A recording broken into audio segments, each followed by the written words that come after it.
Welcome back everyone for the next part of Devil Survivor 2! In the last part, we got our butt kicked by the AIs, so we're not going to head over there again! Yeah, so let's see, who do I going to talk to now? Shall she bond? Is there anyone else who's have some problems in her strength? Dance of distress. The first step. First step? I mean, the last time he talked about eternal struggle. And now he's going to take the first step. What is going on with Ronaldo? Seriously? And I forgot to switch the screens. A young woman and a young man and an old woman are walking together. The young man is carrying her bags. Oh, thank you very much, young man. No worries, Granny. This is nothing. We're almost at the shelter. Humans are strong. A familiar voice calls out for your attention. And they are beautiful. Even though they face terrible ordeals, they struggle together. They join hands to survive. I must do everything I can to protect them. Ronaldo anxiously looks around the cityscape. It's almost time for our last battle. Our last battle and our first. The first so that this world... No. So that mankind can be reborn again. Our future depends on us.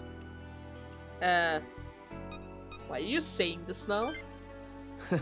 Yeah, that was a little cheesy, huh? The point is, this is what we've been fighting for. So, once again, lend me your strength, and I shall lend you mine. Ronaldo holds out his fist to you. You want the fist bump? Okay, sure. Count me on. Together, we can do this. Why don't you head back without me? I want to watch the people a little longer. Huh. You walk away, leaving Ronaldo to watch the people passing by. Okay, Ronaldo. I guess he really is preparing himself for the battle, huh? He really is preparing himself for the battle. Anyways, a dance of distress. What is happening over here? I mean, I didn't visit you for a while, Hinako, but what is happening? Hinako is sighing wearily. Did something happen? Is something wrong? Hey! Nothing's wrong. Why are you so worried all of a sudden? Because you were sighing and looking gloomy. You detect false cheerfulness from Hinako. You shouldn't be worrying about me. We need to think about the future. It's great that we made up with Miyako, but now we have to deal with this Canopus thing. You shouldn't be wasting precious time loafing around in a place like this. Besides, I'm real picky about my bread. It's gotta be a hearty sourdough, still warm from the oven. Wait! The hell am I talking about? Are you trying to change the subject?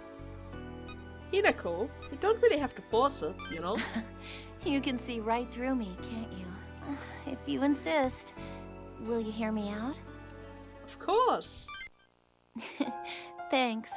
I was raised in a really strict household, so naturally I was expected to keep my worries and feelings to myself. You know, keep it together, don't panic, conceal, don't feel, that kind of stuff.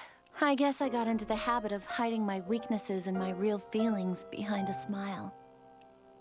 Huh. Hinako looks down, exhausts and exhales a small sigh. Oh, Hinako. Irie was getting really bummed out a while ago. She was so worried you were going to disappear. I figured out the reason really quick. Do you know why? Because I felt the same way. I don't ever want you to disappear. When Irie was sad, I put on a smile and lied. To her and to myself. By acting like I wasn't afraid. Doing that day after day, it just starts to wear on me. That's what's really bothering me. What should I do? You know what? It takes strength to rely on others. It takes strength to open up to others. Try it! I know you're right, but I just can't. Maybe I am a coward after all. I'm afraid you all will be suddenly let down if I show you how weak I really am. You know what? I mean, I don't really spend that much time with you, that's true. I don't really like your always cheerful attitude sometimes, but it seems like it was all fake the whole time, huh? You know what? I'm gonna accept you no matter what. What? Even if I hate you, I wouldn't let you go in such a disastrous world. You really don't mind? Thanks. I don't really know how to react. Huh? Hey! Isn't that I?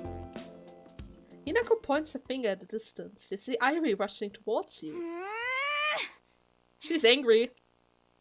What's wrong, I? You're gasping for breath. Oh, it's nothing. I just had this strange feeling, so I went out on patrol. Hold on, Sherlock Hina. What's this all about, You and Hina? Together? Talking?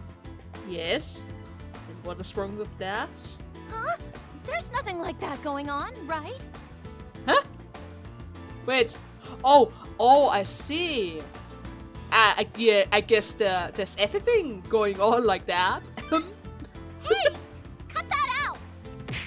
Ah, come on! The comedy routine's not flying today? You and Hinako, huh? I see what's going on here. Sitting in a tree, perhaps? Kissi.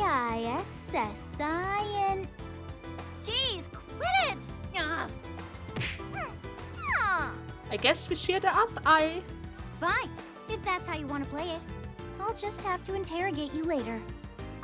Vice style. Sheesh. He was just listening to my problems.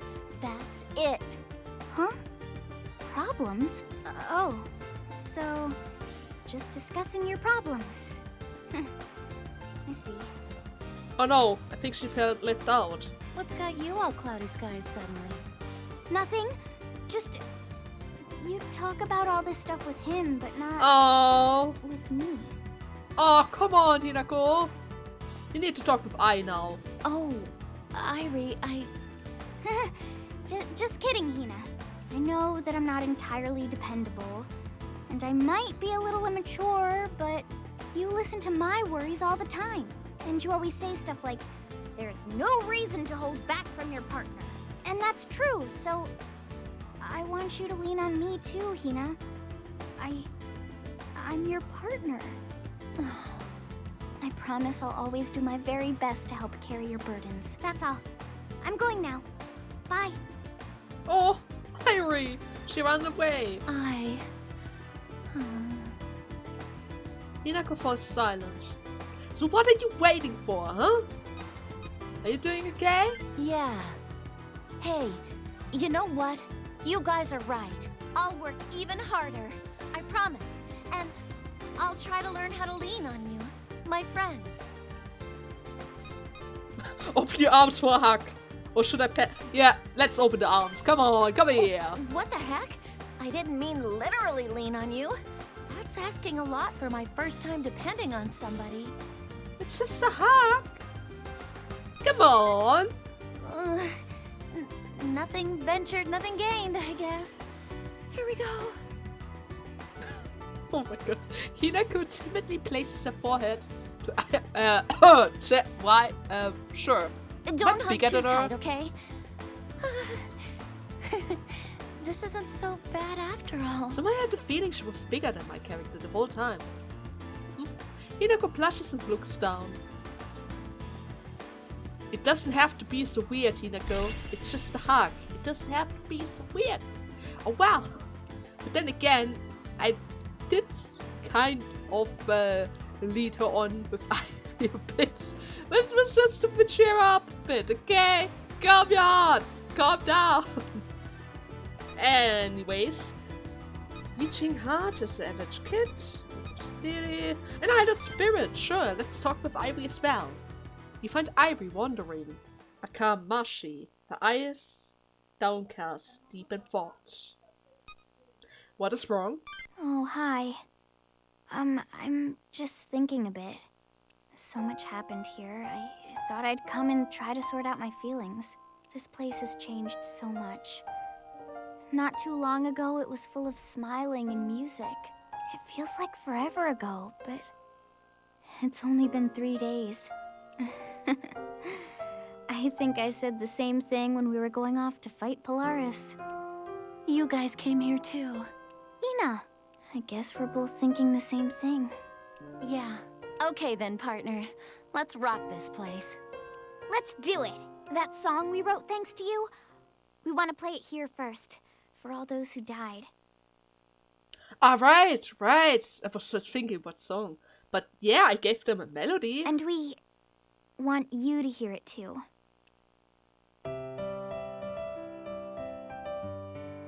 Oh! Hinako starts to dance as Ivy plays the keyboard.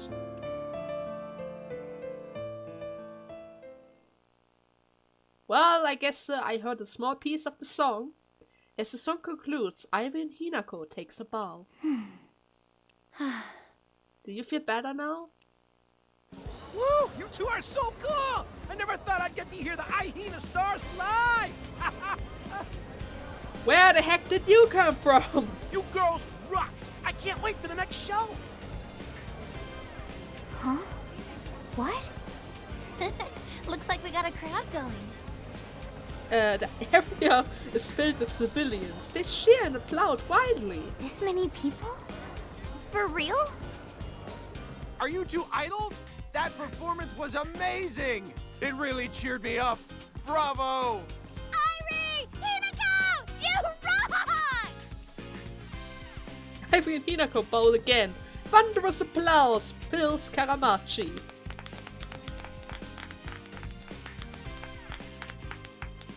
Silence comes back to Karamachi after all civilians are gone. Did they really leave on their own? I don't think they would leave. I mean, they were so happy about meeting them. I didn't think that many people were listening. I can't believe it. Hey, how'd we do? Do you really need to ask? Do you really? That show was awesome! Really? You know, the actual show's gonna be even better.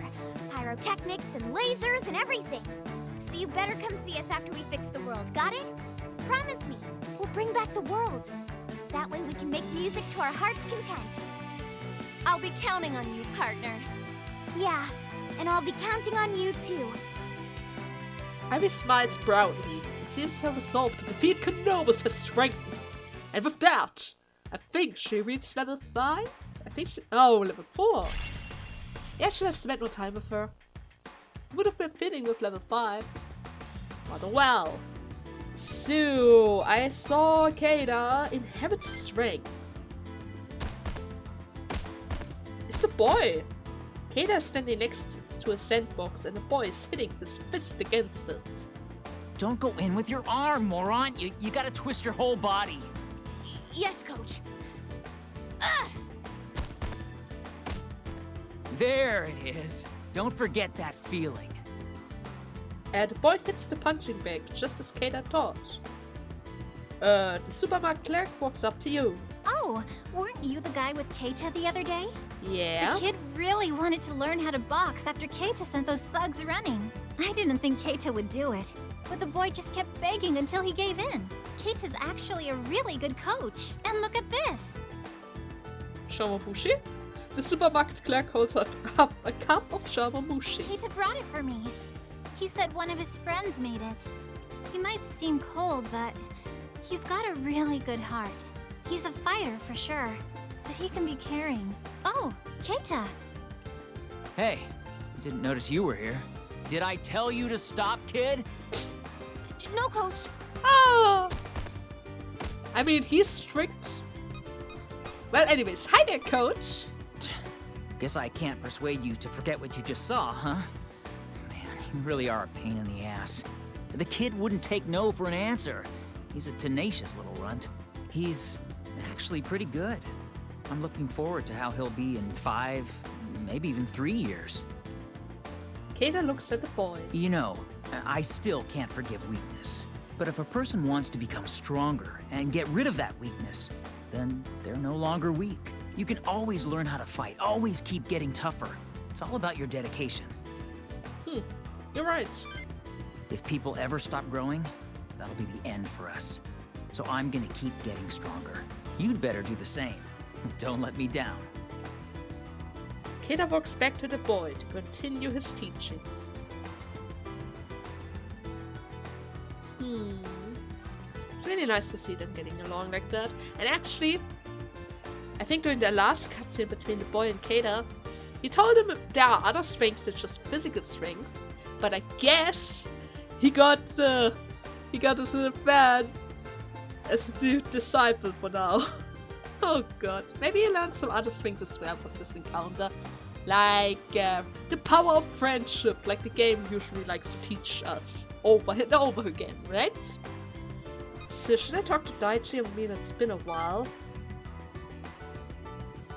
Is that an upgrade? Daichi's walking while playing a portable game device. Oh, right. Wait a second, it's not a com. I was thinking about Devil Survivor 1 for a second.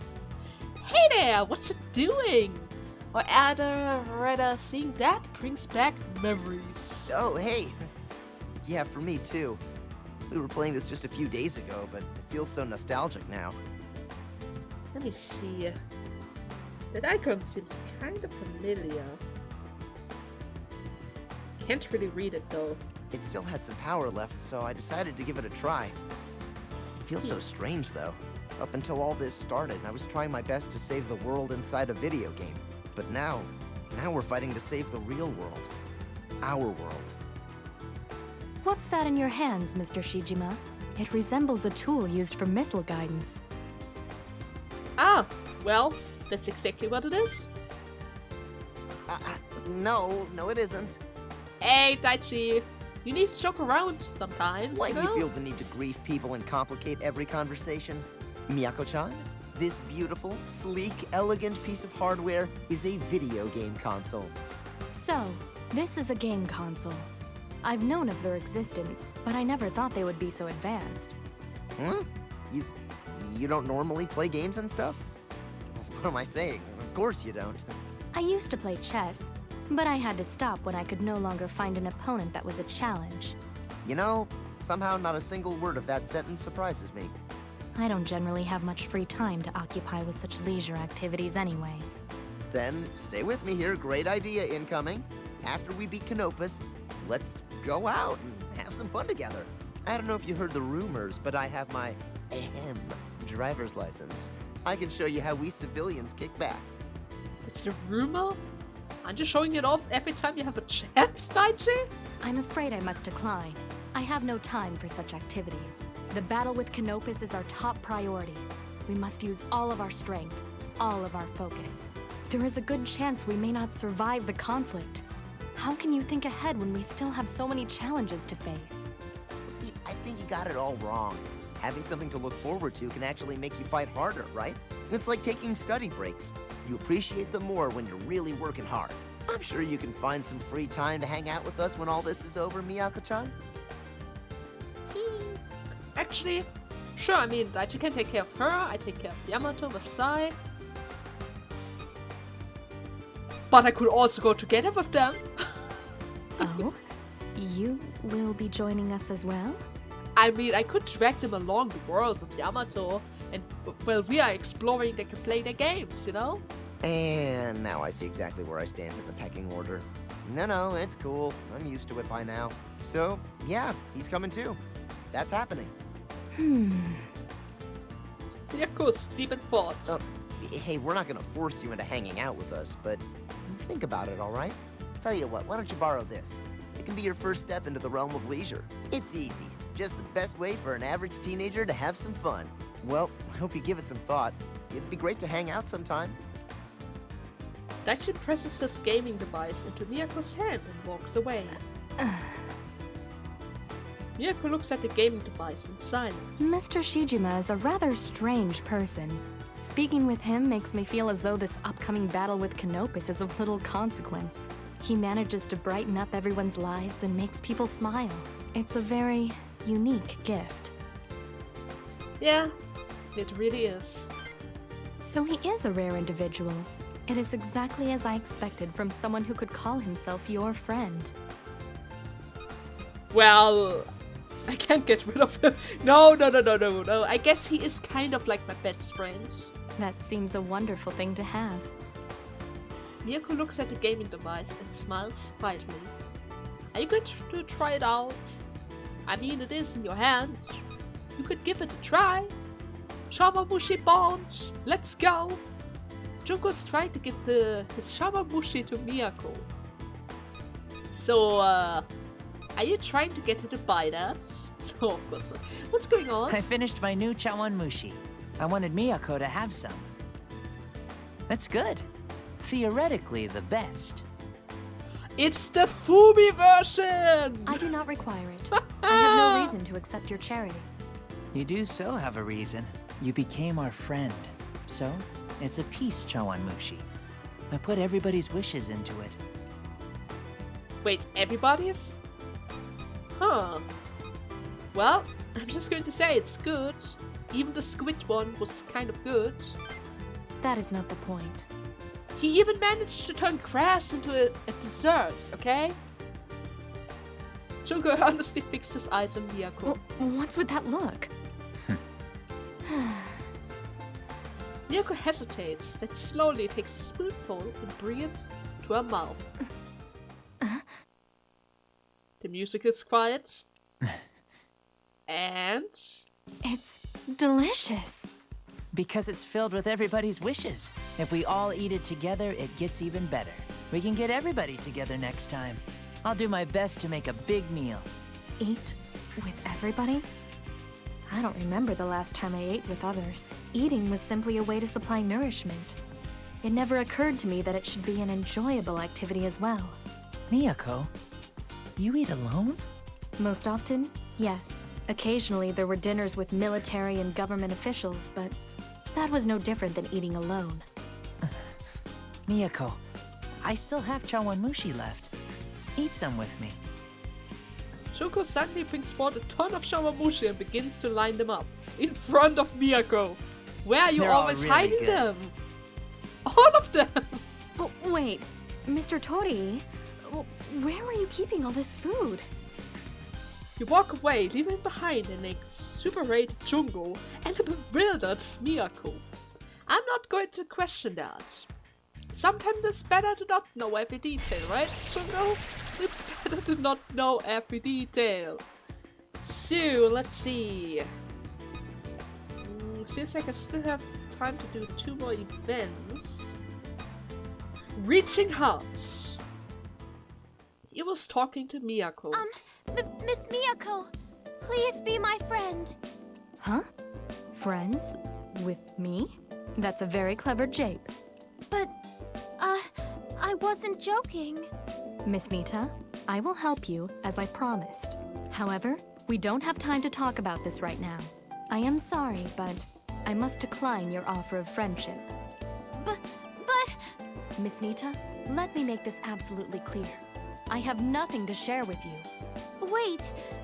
Up until now, my friends and I talked a lot, and we've even argued. Really argued. That's how we overcame our hardships. I know we can understand each other too. We can be friends. I know it. They are empty words, Miss Nita. My apologies.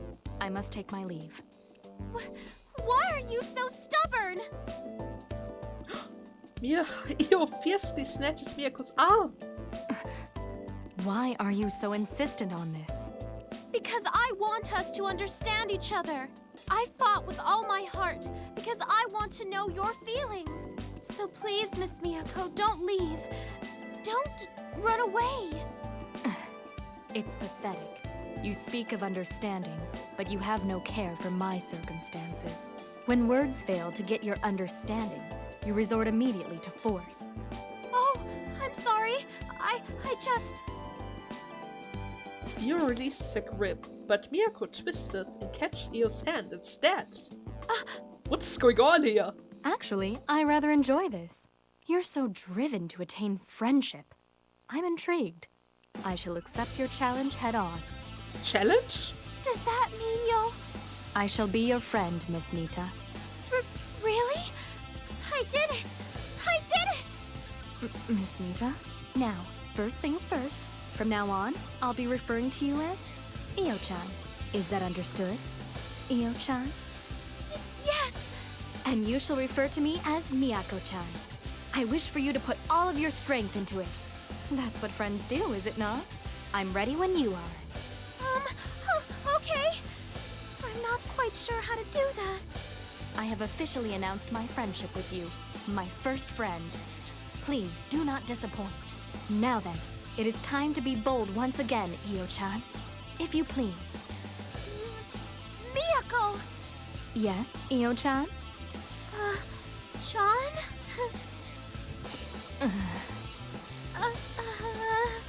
What is going on here? Since we just became friends, could we just go by Miyako and Io for now?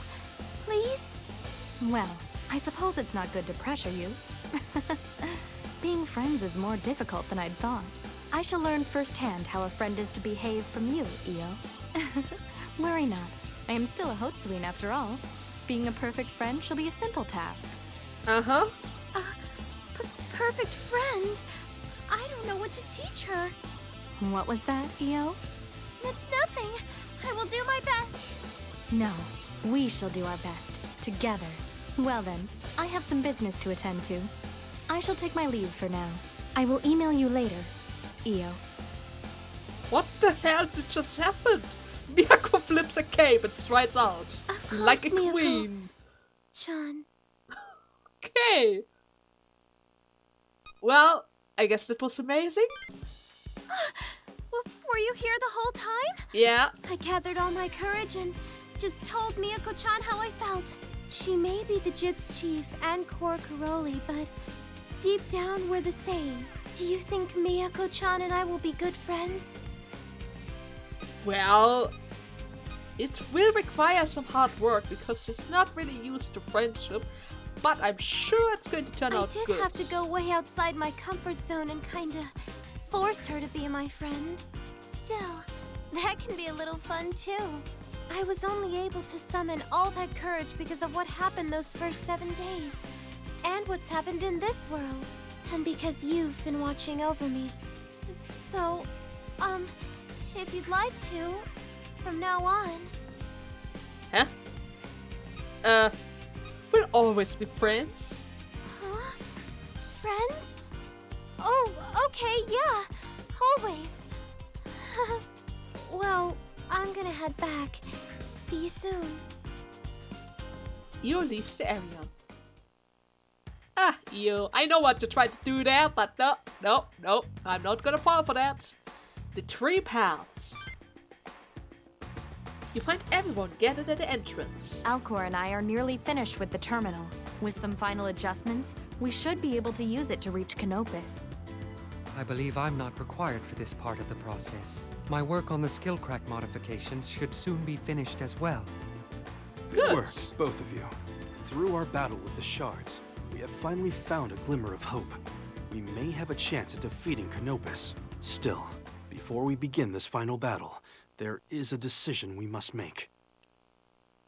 Who get dips on which girl after? Oh, no. What we do with the worlds. But then again, it would be fun. I want to know what happens if... You know what? Let's pick that option. Do you prefer to be first? Rather, I have no intention of questioning your priorities, but now is not the time for that. We must decide what we will do with the world after Canopus is defeated. I'm sorry, Yamato, but I had to know how you would react to it. That It's is funny. true. Defeating Canopus is a necessity to stop the world's collapse. However, the more important question is how we shall deal with future administrator invasions. It is a decision that must be made now. The answer we decide will determine what kind of world the next regression will bring us. I'm sure we each have our own opinions. However, we need to agree on a single course of action. Any disagreement can affect morale. Yamato's got a point there.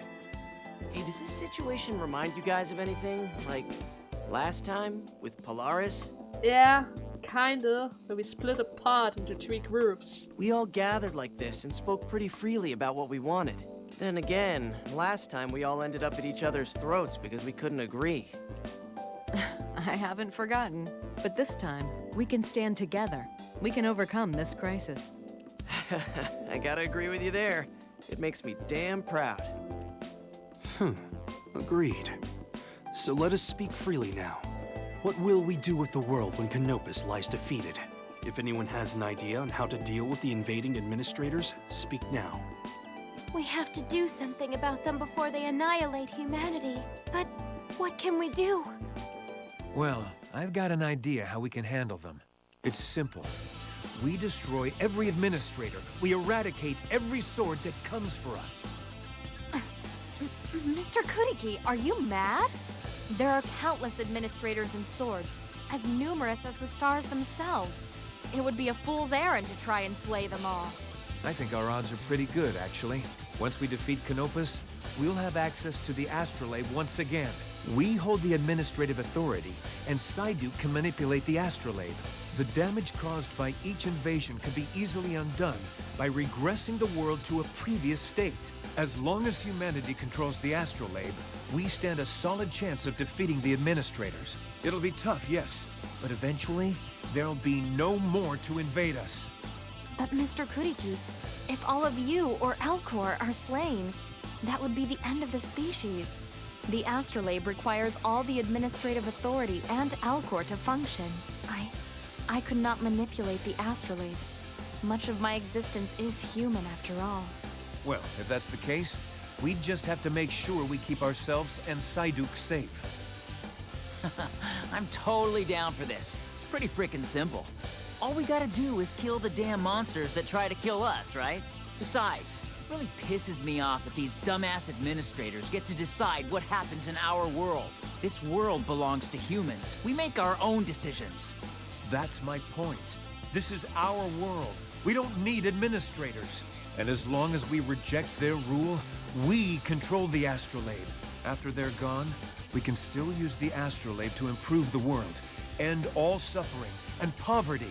It'll even be possible for us to restore the environment to its original state. We can improve our science, advance our medicine, heal those that suffer from incurable illnesses. The power of the astrolabe shouldn't be used to lord over humankind. It should be used to help them prosper.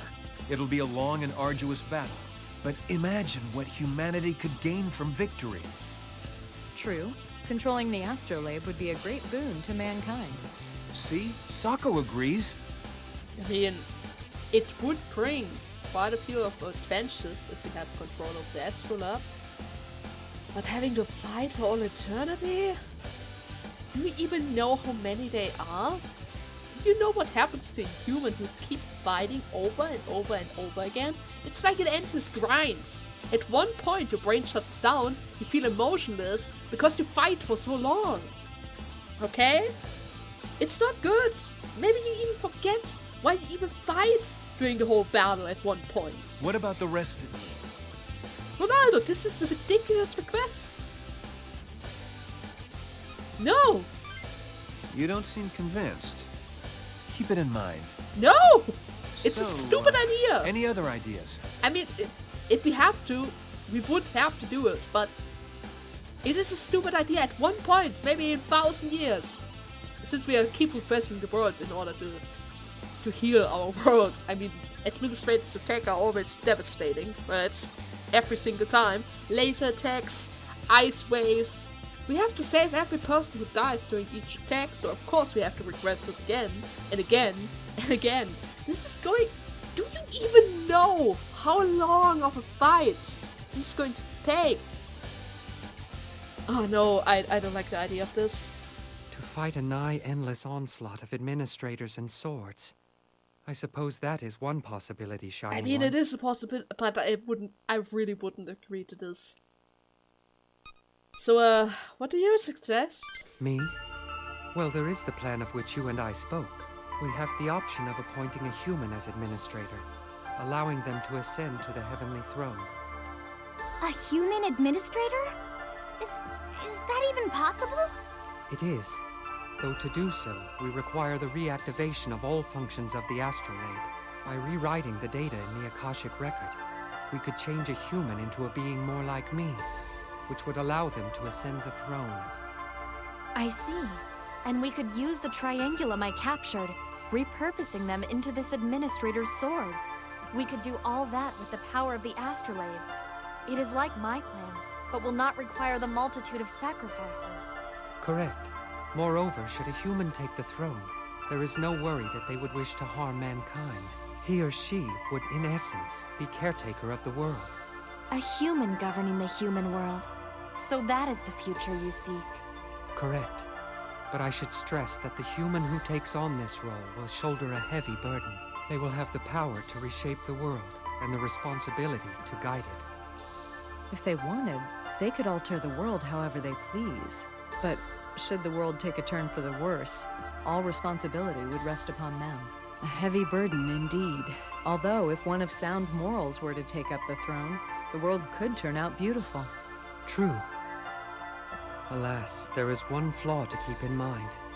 The human that sits upon the heavenly throne would remain forever in the Akasha stratum.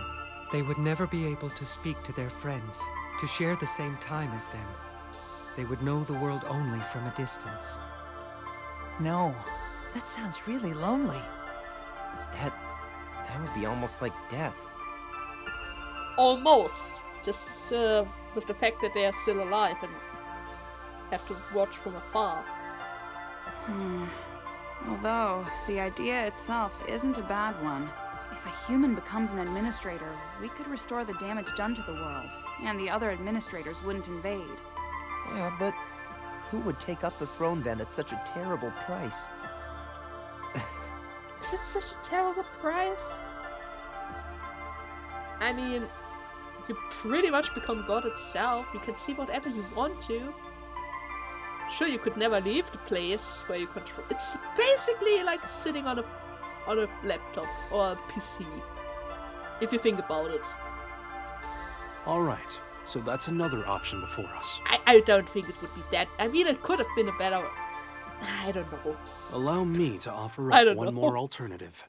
We could create an entirely new world. A new world? What does that mean exactly? It means an escape from the administrator's system. The astrolabe can not only regress the world, but it can recreate it from nothing. And this new world would be outside the influence of the Akashic record. In other terms, we would no longer be bound to the rule of the administrators. But Yamato Hotsui, you and I discussed the flaws in this solution previously. I'm aware, Alcor. This newly created world would begin in a primeval state, devoid of all our history and technology. We must avoid this at all costs. Is there a way around that? Some way we can make it not primeval? There is. It requires considerable use of the administrative authority. What do you mean? The administrative authority has the ability to inherently project one's will onto the world. We could further divide the authority you all possess amongst the entire population of the world. The combined will of 7 billion people would be actively reflected in the new world's creation. Collectively, there is a chance we could reshape everything. If we enacted this plan, perhaps we could avoid the primeval world entirely. Oh, cool. If we make all that happen, maybe we could get a world pretty close to, you know, this one. One big problem, though. There's barely anyone left alive in this world. There's certainly nowhere near 7 billion. Even when a human has died, their data still exists within the Akashic record. We can access that data and give to them a share of the administrative authority. If we do this, we can use the willpower of the deceased to change the world. The problem is, we can't be certain that the administrative authority will function the same in this new world. There's no assurance that we will be able to shape this new world as we see fit. True. There is one other complication worth our discussion. If we are able to use the authority to reshape this new world, it will be forged by the will of all people. So we won't just get people with good intentions, we'll get the will of evil people too. If it turns out that humanity is predominantly wicked, frightened, desperate, we'll get a world that will reflect that. Yes, that's correct. And the world we make would be permanent. There'd be no chance to recreate it again. After all, if there's no administrator system, there will be no astrolabe. With no astrolabe, there'd be no regression. We'd never be able to modify the world or return it to a past state. But consider the alternative scenario. It might be a better world than this one. The will of 7 billion people, all wishing for some form of happiness, would be imprinted upon it. We're basically betting the fate of the entire species on a single roll of the dice. It is surely dangerous, but I think it is a risk worth taking. To strive for success, one must take calculated risks. Does anyone have any further ideas? Everyone falls into silence, contemplation. Well then, it seems these are our 3 best theories. Now we must choose one. Now? Mother, wait. I'm sure everyone needs time to think before we commit to a solution. Why don't we allow them all a moment to ponder this rather than forcing them to decide right now? You have a point. Shining One, which path would you choose? I believe that no one would dispute your appraisal of the situation. He's right. I mean, you aren't our fearless leader for nothing. As long as you're with us, I think we could survive any world. Your friends and allies not in agreement. It seems as though your opinion will be the deciding factor for all of us. We don't have long before the Void takes this world. You will have to decide before then. As for the rest of you, make your final preparations. Battle awaits. Everyone heads off in separate direction. So, does that mean this is the moment where I'm supposed to decide what we shall do for this world? Ah, yeah. Break free from control. Future found. Human shall rule. I'm going to save that decision for the next part. Just as I did during the Septentrian arc. Sorry about that. Anyways, until next time. Bye bye!